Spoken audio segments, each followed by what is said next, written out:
ظهر الفساد في البر والبحر بما كسبت أيدي الناس জলে স্থলে হাটে বাজারে রাস্তাঘাটে মসজিদ মাদ্রাসায় যা কিছু বিপর্যয় ছড়িয়ে পড়েছে সবকিছু তোমাদের কৃতকর্মের দোষে। আর আগামীতে যা কিছু ছড়িয়ে পড়বে সবকিছু আমাদের কৃতকর্মের দোষে ছড়িয়ে পড়বে।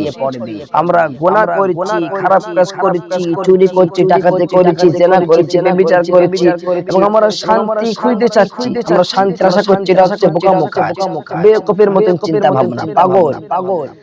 কেউ যদি হাড়িতে পানি দিয়ে সে ভাতের আশা করছে যে ভাত হবে, জাল দিয়ে যাচ্ছে, এটা কি পাগলামো কাজ না?